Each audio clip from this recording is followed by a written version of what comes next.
এক সাধু খুব ভোরে উঠে রোজ কিছুটা দূরে গঙ্গা স্নানে যেতেন।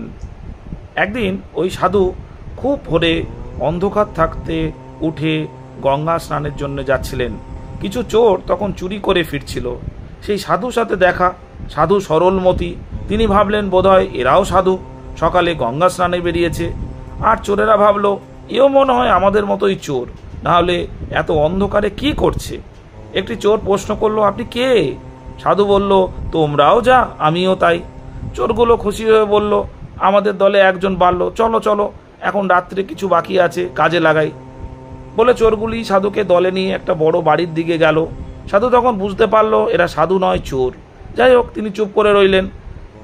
সেই ঘরে শীত কেটে ঢোকার সময় তারা সাধুকে বলল, তোমার অস্ত্র কোথায়? সাধু বলল, নাই। তারা বিরক্ত হলো, বলল, তাহলে এক কাজ করো, তুমি এই বাইরে একটা মাটির ঢেলা ধরে দাঁড়াও, আমরা ভিতরে গিয়ে সিন্দুক ভাঙছি, বাইরে কোনো লোক আমাদের দেখে ফেললে ঘরের ভেতরে এই মাটির ঢেলা ছুঁড়ে দিয়ে পালাবে। ওরা বাড়ির ভেতরে গেল, সিন্দুক ভেঙেই ফেললো। তখন সাধু ঢিলটি ছুঁড়ে দিল ঘরের ভেতরে, বলল, পালাও পালাও। সবাই পালালো, সাধুও পালালো। পরের দিন আবার সকালে গঙ্গা স্নানে বেরিয়ে সাধুর সেই চোরগুলোর সাথে দেখা। চোরগুলো জিজ্ঞাসা করলো, কাল কোন কোন জন আমাদের দেখে ফেলেছে? রাজপেয়াদা নয় তো? সাধু বলল, না না, কোনো লোক নয়, কেউ ছিল না। তা তবে মাটির ঢেলা ফেললে যে?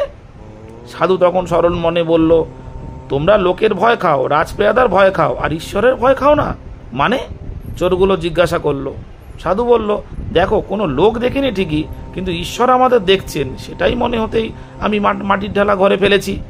সাধু আরও বলল, আমি চোর নই, সাধু, তাই ভাবলাম তোমাদের অসৎ পাপ কর্ম থেকে বাঁচাই। চোরেরা হতভম্ব হয়ে গেল, ক্রুদ্ধ হয়ে গেল, কি বলবে ভেবে পেল না। তবে একজন সত্যিকারের সাধুর সরলতার কাছে দাঁড়িয়ে নিজেদের খুবই নিকৃষ্ট মনে হচ্ছিল। অগত্যা চোরেরা চলে গেল সেখান থেকে। গল্পটির মূল কথা হলো, এটাই সাধুর প্রকৃতি, তার সর্বত্র ঈশ্বরের বোধ হয়, এটাই সাধকের পরিচয়।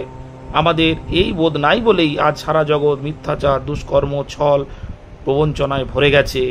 একটুখানি লাভের আশায় মানুষ ছিনতাই, খুন, জালিয়াতি, কত বড় বড় পাপ করছে, কিন্তু একবারও ভাবছে না যে ঈশ্বর সবই দেখছেন, ঈশ্বরের চোখে সবই ধরা পড়ে। পাপ কর্ম থেকে বিরত করাই সাধু ব্যক্তির কাজ, এবং এই সাধু ব্যক্তি তাই করেছেন এবং চোরদের মনও জয় করেছেন। নমস্কার।